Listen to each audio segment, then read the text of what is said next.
Recent టైంలో చూసుకుంటే 'దిల్ రాజు' గారి పైన కొన్ని సోషల్ మీడియాలో విమర్శలు రావడం చూస్తున్నాం. 'హనుమాన్‌కు' థియేటర్స్ ఇవ్వలేని విషయంలో గానివ్వండి, లేకుంటే ఆ సినిమా విషయంలో వెనక్కి తగ్గమని ఈయనే బెదిరించాడని చెప్పేసి చాలా వార్తలు రావడం చూసాం. సో వీటన్నిటికి కూడా చెక్ పెడుతూ 'దిల్ రాజు' గారు వీళ్ళందరికీ కూడా ఒక మాస్ వార్నింగ్ ఇచ్చేశారు. ఇక మీదట తన మీదకి ఇటువంటి వార్తలు వస్తే ఊరుకునేది లేదని కూడా చెప్పడం చూస్తున్నాం. మరి ఎందుకు ఆయన ఇటువంటి డెసిషన్ తీసుకున్నారు, మరి ఏం చేయబోతున్నారు? సో ఈ అంశాల మీద డిస్కస్ చేయడానికే ప్రజెంట్ మనతో పాటు సీనియర్ జర్నలిస్ట్ జయదేవ్ గారు ఉన్నారు. వారితో ఒకసారి డిస్కస్ చేద్దాం. నమస్కారం సార్. నమస్తే అండి. సో దిల్ రాజు గారి మీద ఇటువంటి వార్తలు రావడం కొత్త ఏమి కాదు. సో ఎప్పటి నుంచో కూడా ఆయన్ని విమర్శిస్తూనే వస్తున్నారు. సో ఫస్ట్ టైం మరి ఆయన ఇంత ఫైర్ అయిపోయారు. సో ఇంత వార్నింగ్ ఇవ్వడం చూస్తున్నాం. ఇక మీదట ఎవరు కూడా ఇటువంటి వార్తలు నా మీద రాసినా ఊరుకునేది లేదని చెప్పడం చూస్తున్నాం. సో ఏంటి సార్ మీ ఒపీనియన్ ఏంటి దీనిపైన? అంటే యాక్చువల్గా సంక్రాంతి బరిలో థియేటర్స్ విషయం ఎప్పుడు నానుతూ ఉంటుందండి. ఇప్పుడు ఒకప్పుడు దాసనారాయణరావు గారు ఎలాగైతే ఆ 4 కుటుంబాలు అన్నట్టుగా వ్యాఖ్యానించినప్పుడు ఖచ్చితంగా 4 అంటే ఏముంటాయి, చిరంజీవి, బాలకృష్ణ, నాగార్జున, వెంకటేష్, ఈ 4 కుటుంబాలనేమో ఈ 4 హీరోల గురించి ఏమో రకరకాల విమర్శలు వచ్చేవి. బట్ దాసనారాయణ గారు పట్టించుకునేవారు కాదు. ఆయన ఇండస్ట్రీలో ఏ సమస్య వచ్చినా కూడా పిలిచి సెటిల్ చేసేవారు, అందరికీ కాంప్రమైజ్ చేసేవారు, కూర్చోబెట్టి మాట్లాడేవారు, సినిమా మధ్యలో ఆగిపోతే మళ్ళీ పునఃప్రారంభం చేసేవారు. రకరకాలుగా నిజంగా ఒక గాడ్ ఫాదర్ క్యారెక్టర్ చేశారు ఆయన. కోర్స్ ఇప్పుడు ఆ స్థాయి వ్యక్తి ఎవరు లేకపోవచ్చు ఇండస్ట్రీలో. మేబీ నెక్స్ట్ చిరంజీవి గారు ఏదైనా అంటున్నారు, కానీ చూద్దాం మరి ఆయన ఎంతవరకు టేక్ ఓవర్ చేసి. ఎందుకంటే ఆ స్థాయిలో ఉన్న వ్యక్తికి రాళ్ళు రువ్వే వాళ్ళు ఉంటారు, ప్రశ్నలు మెచ్చుకునే వాళ్ళు ఉంటారు. చిరంజీవి గారు ఎందుకంటే కొద్దిగా ఇబ్బంది పడతారు, ఎందుకులే ఎవరి దగ్గర బ్యాడ్ అవ్వకుండా ఉండాలనుకునే మనస్తత్వం కాబట్టి. సో అది వేరే స్టోరీ. అయితే ఇప్పుడు దిల్ రాజు గారు అనేసరికి థియేటర్స్ ఎక్కువగా ఈయనే మేనేజ్ చేస్తున్నారని, ఎక్కువగా అంటే డిస్ట్రిబ్యూటర్ రంగం నుంచి వచ్చిన వ్యక్తి తర్వాత హీరో అయ్యారు ప్రొడ్యూసర్ అయ్యారు దిల్ సినిమాతో. కాబట్టి ప్రతిసారి ఆయనే వార్తలు ఎక్కువను, ప్రొడ్యూస్ కౌన్సిల్లో కూడా యాక్టివ్ మెంబర్గా ఉండడము, అన్నిట్లో కూడా తానే సినిమాలు కూడా స్టోరీ లైన్ విని కొత్త వాళ్ళకి ఎంకరేజ్ చేయడము, అవకాశం ఇవ్వడం, ఇవన్నీ చేయడం వల్ల దిల్ రాజు గారి పేరు బాగా వినిపిస్తుంటుంది ఇండస్ట్రీలో. అంటే కొత్తగా ఎవరైనా పరిచయం అయినా కూడా వాళ్ళకి తీసుకొని హైప్ చేయడము, ఇవ్వడం. మన అక్కడికి సుకుమార్ లాంటి పెద్ద పెద్ద డైరెక్టర్లకు అవడానికి కారణం ఆయనే కదా. సో అందుకు ఒక రకమైన ఎక్కువగా ఆయన పేరు వినిపించడం, ఈయనే అన్నీ చేస్తున్నాడు, ఈయన అన్ని థియేటర్లు చేస్తున్నాడు. ఆయనకి మాత్రం సినిమా డబ్బులు వద్దా, సినిమాలు ఆడాలని ఉండదా? మొన్న ఒక ప్రెస్ మీట్లో కూడా ఇలాగే మాట్లాడారు. స్టేజ్ మీద జర్నలిస్టులు అందరూ ఎక్కి కూర్చుంటే ఏంటి వాళ్ళు విమర్శన, ఇప్పుడు క్రిటిక్స్ కూడా సింపుల్గా రాసేస్తారండి, ఇది ఇక్కడ ఇలా తీయాల్సింది, ఇక్కడ వచ్చి తీయండి అయ్యా, తీయగలరా? అదే కదా ఇప్పుడు నేనింతే సినిమా పూరి జగన్నాథ్ గారు అదే చెప్పారు. ఆయన ఇప్పుడు వాడేదో ఎక్కడో యూఎస్లో ఎక్కడో ఉంటాడు, వాడు సింపుల్గా ఎంత రేటింగ్ ఇది రాసేస్తాడు, ఎలా తెలుస్తుంది అంటే దీనికి ఒక ఎగ్జాంపుల్ చెప్తాను. ఒకసారి సీతారామ శాస్త్రి గారు హరీష్ శంకర్ డైరెక్టర్ గారితో ఒక మాట అన్నారంట. ఈయన ఒక పాట రాస్తే సీతారామ శాస్త్రి గారు, గురుగారు ఈ పాట బాగాలేదు సార్ అన్నాడంట. వెంటనే సీతారామ శాస్త్రి గారు దాన్ని చెక్ పెట్టి, నాయన నువ్వు బాగాలేదు అంటున్నావు, నీకు నచ్చలేదని చెప్పు, బాగాలేదని జనరలైజ్ చేసి ఎలా చెప్తావు, అది నీ ఒక్కడి అభిప్రాయంగా చెప్పు, జనరలైజ్ చేసి చెప్పకు అని చెప్పారట. అని హరీష్ శంకర్ గారు ఒకసారి ఏదో స్టేజ్ మీద కూడా మాట్లాడారు. కరెక్ట్, మంచి స్టేట్మెంట్. అలాగే క్రిటిక్స్ ఎవరైతే ఉన్నారో వాళ్ళకి నాకు నచ్చలేదని చెప్పాలి, లేదా వాళ్ళు ఎక్కడైనా అమౌంట్ తీసుకొని మళ్ళీ రాస్తున్నారా, లేకపోతే అమౌంట్ ఇవ్వనందుకు అలా రాస్తున్నారా అనే విషయం పక్కన పెడితే, నా వరకైతే నచ్చలేదని చెప్పకుండా, లేదు ఈ సో అండ్ సో సైట్ ఇదైతే ఇంత రేటింగు, ఎట్లా నేనైతే సినిమా బాగుంటుంది, ఎందుకు ఆడడం ఆడకపోవడం కమర్షియల్ పక్కన పెట్టండి, ముందే మీరు సినిమాని చంపేస్తున్నారుగా, అది కరెక్ట్ కాదు కదా.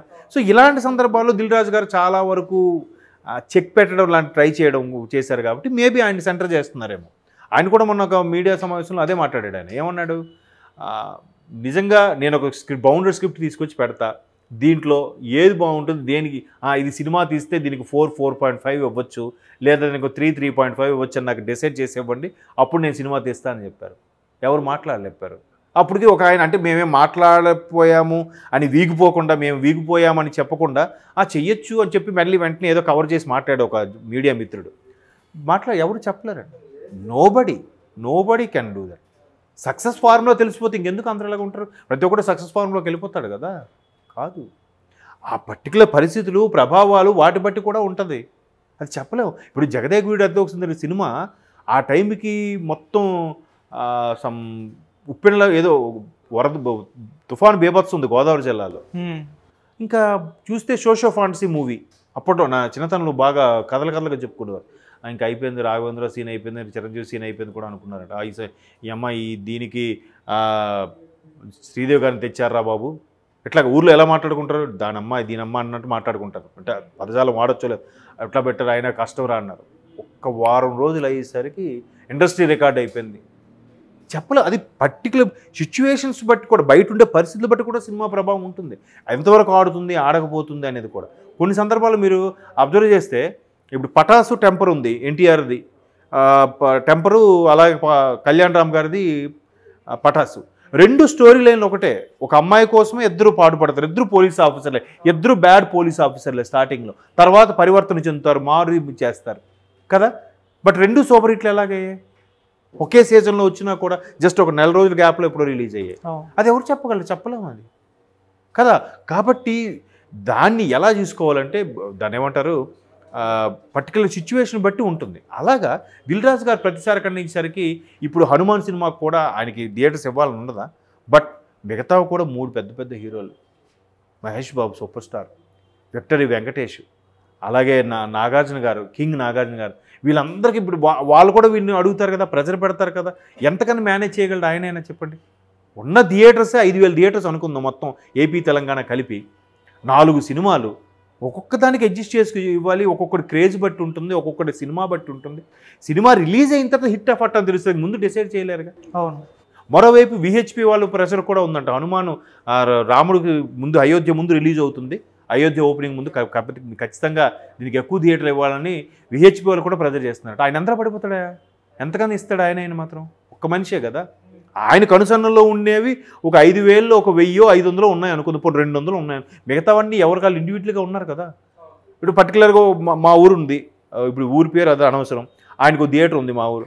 ఆయన మహేష్ బాబు ఫ్యాన్ అబ్బా, ఆయనకి ఇంకేది మహేష్ బాబు సినిమా కావాలంటాడు. ఆయన ఉద్రాబాబు పక్క ఊర్లోనే ఇచ్చే మహేష్ బాబుది, దీన్ని హనుమాన్ తీసుకోరన్నా కూడా నాకు మహేష్ బాబుదే కావాలంటాడు ఓనరు, థియేటర్ ఓనరు. అప్పుడు ఏం చేస్తాడు ఈ దిల్ రాజు గారు? ఏం చేయగలరు? ఇట్లాంటి క్రిటికల్ పొజిషన్లు కూడా ఉంటాయి కదా. లేదు ఒక నైజాం ఉంది, సీడెడ్ ఉంది, లేదంటే ఉత్తరాంధ్ర ఉంది, నెల్లూరు ఉంది. వాళ్ళు ఏమంటారు నెల్లూరు వాళ్ళు? లేదు బాబు, అయితే మాకు నాగార్జున కానీ మహేష్ బాబు కానీ ఇవ్వండి అంటారు. కొత్త కుర్రోడు కదా, ఎలా ఉంటుందో చెప్పలేము, మాకు ఎందుకు, మాకు 100% హిట్ అయ్యేదే ఇవ్వండి అంటారు. ట్రైలర్ చూస్తే సూపర్గా ఉంది హనుమాన్, కానీ అల్టిమేట్గా సినిమా అనేది వ్యాపారం కదా, ఎట్లాగైనా ఇవ్వగలరు. అందుకు ఈయన ఏదో మ్యాక్సిమం అడ్జస్ట్ చేసి కాంప్రమైజ్ చేసి ఎన్ని చేస్తుంటే, ఈయన అన్ని నిలబడి చేసిన వల్ల ఈయన మీద ఎక్కువ ట్రోల్స్ అవుతున్నాయి. ఆయన ఫీల్ అయి ఉంటాడు, అందుకు వద్దని చెప్పి ఉండొచ్చు కదా. ఎంతగా ఇప్పుడు వాళ్ళ ఫ్యామిలీ లేడీస్ వాళ్ళు కూడా చూస్తారు, చూసేసరికి బాధ అనిపిస్తుంది కదా. సింపుల్గా ట్రోల్ చేసేస్తారు చాలామంది, కరెక్ట్ కాదు అది. ట్రోలింగ్ అనేది ఒక సరదాగా నవ్వుకునేలా ఉండాలి, మెమేస్ పెట్టుకున్నట్టుగా ఉండాలి తప్ప దాన్ని డెడ్ అయిన వెళ్ళిపోయి ఈడు కొన్నిసార్లు తంబనైలు చూస్తే భయంకరంగా ఉంటాయి. వాడి డాష్ పట్టుకున్నాడు, వీడు అది పట్టుకోబడలే, వీడు కాంప్రమైజ్కి వచ్చాడు, కాళ్ళ మీద పడ్డట్టు అయ్యింది. ఏంటి బావి? అదే తంబనైల్స్ పెట్టచ్చు కొంతవరకే,